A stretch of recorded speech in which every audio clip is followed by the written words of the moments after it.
le directeur général et le président du conseil d'administration. Exim Bank a financé beaucoup d'infrastructures au Sénégal. Tout le monde connaît Dakar Arena, par exemple, ou le stade Abdoulaye Wade. Et tous ces investissements ont été faits avec de la dette sur le bilan de l'État. Alors donc, comme vous le savez, étant donné notre niveau d'endettement que tout le monde connaît, nous sommes dans un changement de paradigme. Changement de paradigme qui consiste à dire qu'il y a beaucoup de projets donc rentables que nous pouvons faire ensemble avec Exim Bank, mais hors bilan de l'État en structurant donc les projets.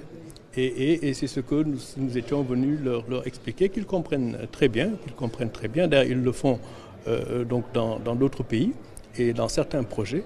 Et ils sont tout à fait disposés à s'aligner donc à cette nouvelle manière de faire qui est beaucoup plus avantageuse pour les deux parties, plutôt que ça ne soit juste que de la dette sur le bilan de l'État.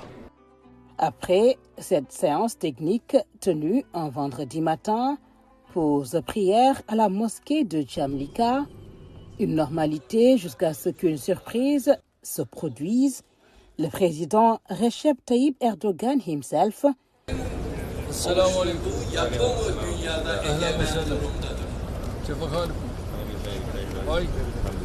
alors qu'il devait se rendre dans une autre mosquée, il a tenu à venir auprès de son hôte effectuer la prière du vendredi.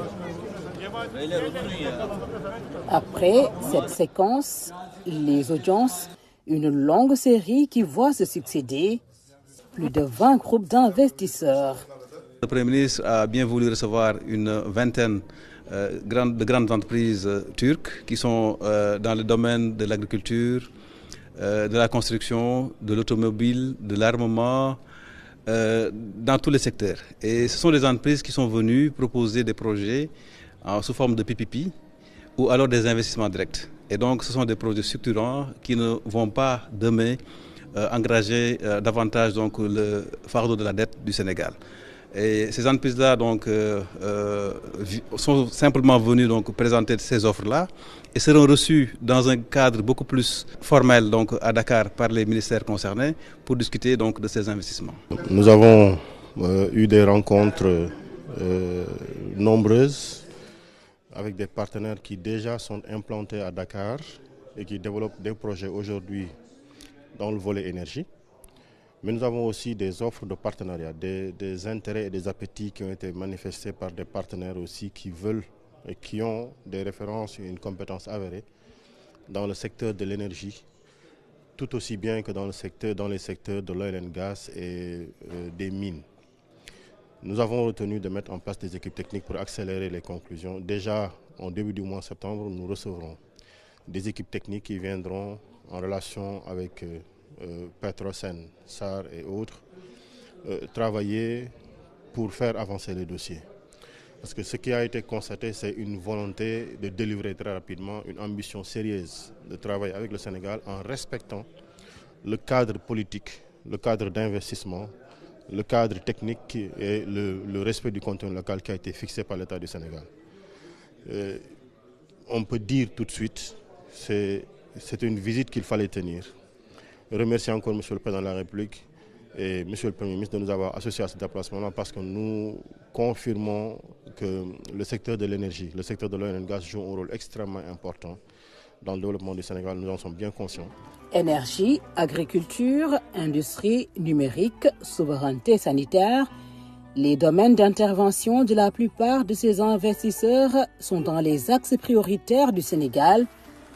Au cours du forum d'affaires sénégalo-turc organisé à Istanbul, le Premier ministre l'a rappelé aux investisseurs. À nos partenaires ici présents, le Sénégal prend 3 engagements.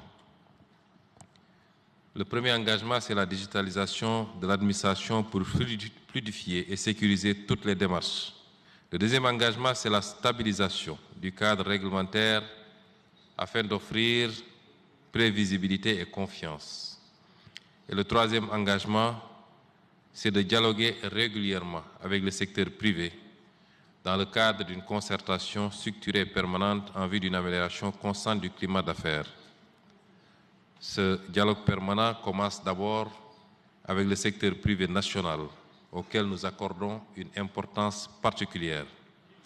À ce secteur privé national d'ailleurs, je veux annoncer que dès mon retour et dans les prochains jours, nous organiserons une séance de partage sur le plan de redressement, parce que nous voulons qu'ensemble, nous relevions d'abord les défis endogènes avant d'attendre ou d'accueillir les investisseurs étrangers qui viendront simplement en appoint. Ce forum, organisé par l'APIX, était un grand moment d'échange dans un contexte d'engagement des autorités à porter le volume commercial à $1 milliard. Qui a pu quand même mobiliser plus de 400 personnes et qui ont eu à échanger. Et dans le cadre de ce forum-là, nous avons pu organiser deux types d'événements, du B2B et du B2G. Et je pense que ça a permis justement au secteur privé des deux pays de se prononcer sur les opportunités d'investissement d'initiatives publiques que l'État du Sénégal a présentées, mais également sur les opportunités d'investissement entre les deux secteurs privés. C'était l'occasion aussi également aux ministres qui faisaient partie de la délégation de rassurer les investisseurs sur notre capacité à pouvoir répondre à leurs attentes et mobiliser les investissements escomptés. Aujourd'hui, le Premier ministre a pu recevoir en audience plus de 25 investisseurs qui sont venus avec des propositions fermes. Ces propositions aujourd'hui, c'est dans le domaine de l'énergie, dans le domaine des infrastructures, dans le domaine de l'hydraulique, dans le domaine surtout de l'industrie. Comme vous le savez, une bonne partie de l'économie turque est détenue par les industries. Et aujourd'hui, ces industries-là comptent faire du Sénégal un hub. Ils sont venus faire ces propositions fermes, pas des discussions ou des présentations, mais des propositions fermes. Mais nous avons fait le choix, dans l'intérêt du Sénégal, de les convier au Sénégal et de venir discuter non seulement d'une part avec l'État pour mieux apprécier leurs propositions fermes, mais également pour les mettre en relation avec notre secteur privé. Parce que comme nous avons toujours dit, et nous y croyons fermement, notre souhait, c'est de mettre en relation le secteur privé dans le cadre des investissements privés. Bientôt, vous allez voir quand même beaucoup de délégations turques venir rencontrer, en tout cas une partie, le secteur, l'État, le Premier ministre pour finaliser les discussions, mais également le secteur privé avec qui nous les mettrons en relation. En marge du forum qui a vu la participation d'une forte délégation de privés, 2 accords ont été signés dans le domaine de la santé et du renforcement de la coopération. Il s'agit d'un protocole d'extraction de notre production industrielle en matière de kits de dialyse dont nous avons entamé au Sénégal il y a de cela 4 ans avec notre partenaire turc, la société Renmed. Les kits de dialyse étaient un peu chers et là vraiment avec cette fabrication ça va réduire un peu les importations et nous pourrons à la suite de ces 3 produits-là étendre le kit qui est composé de 10 kits. Si dans son discours il a bien réaffirmé l'engagement du gouvernement à soutenir le secteur privé national en précisant qu'aucun des projets ne sera à faire au Sénégal sans la participation du secteur privé national. Et ça vraiment c'est quelque chose que nous magnifions et nous saluons, mais ça ne nous surprend pas vraiment. Des accords, plusieurs ministres en ont également conclu avec leurs homologues dans l'agriculture et le commerce. On parle d'une belle moisson.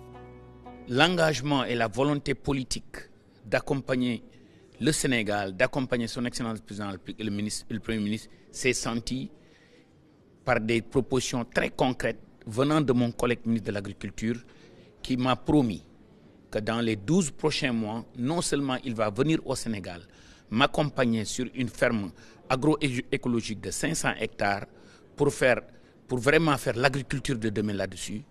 Mais l'idée de cette ferme-là, c'est d'aller maintenant à une grande échelle pour reconstituer le capital semencier, amener l'équivalent de l'ISRA qui s'appelle TIGEM pour booster l'autosuffisance en semences certifiées, booster les recherches agricoles, les recherches dans l'élevage. Cette coopération technique, cette diplomatie économique, c'est exactement ce que nous recherchons. Nous avons aussi trouvé 2 autres partenaires le plus grand fabricant de tracteurs, moissonneuses, batteuses et d'équipements agricoles, avec qui on va signer une convention de partenariat ce soir, ensemble avec mon collègue ministre de l'Industrie et du Commerce, pour vous montrer combien les Turcs sont décidés à nous accompagner. Il faut reconnaître que la Turquie a presque 400 zones industrielles, contrairement au Sénégal, on a à peine une dizaine de zones, et que de ce point de vue-là, il y a une collaboration qui s'est établie. Concernant maintenant les projets, il y a deux types de projets sur lesquels nous avons trouvé des partenaires. Le premier, c'est les projets sur les engrais, la production d'engrais. Vous savez que le Sénégal va produire du phosphate, va produire de l'urée, et là nous avons eu des propositions concrètes de développer des projets à partir de l'urée, à partir du phosphate, ce qui va nous permettre d'exploiter Matam et d'exploiter éventuellement la zone donc de Saint-Louis pour le gaz, convertir le gaz en engrais. L'autre projet qui était important, c'est les tracteurs. Vous avez vu qu'hier on a signé une convention entre une société turque, moi-même avec mon collègue, de produire des tracteurs, presque 1500 tracteurs qui vont être produits maintenant au Sénégal. C'est la première fois que le pays ne va plus importer des tracteurs, mais va les produire sur place.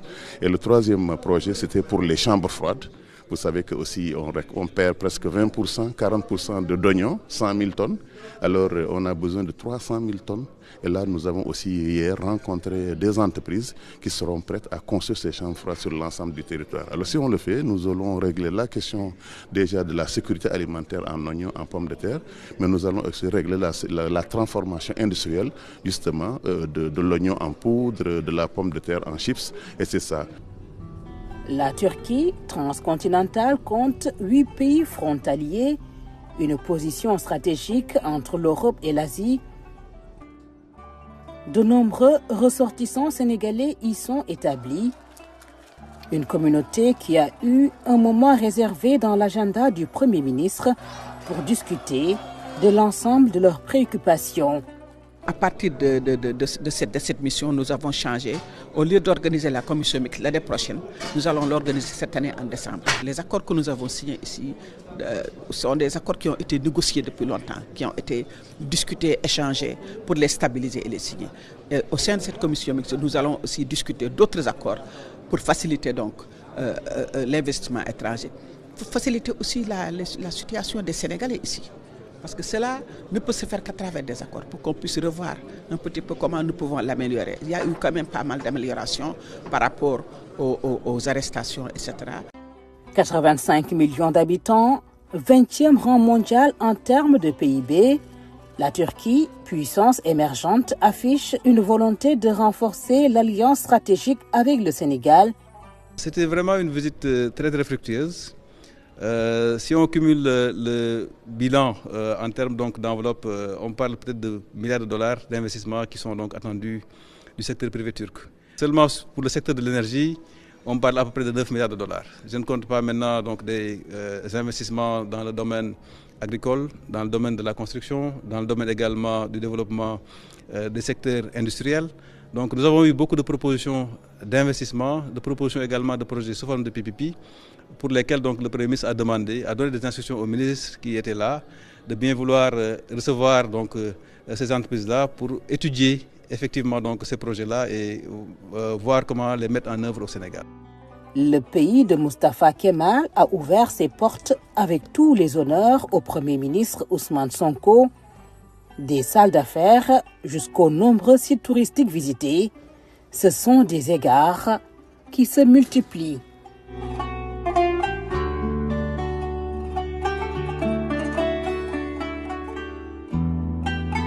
Ces égards sont portés au plus haut niveau par le président de la République de Turquie.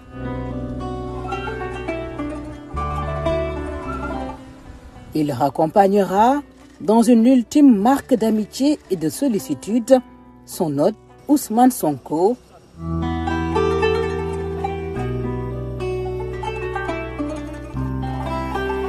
La Turquie et le Sénégal ouvrent un tout nouveau chapitre de coopération.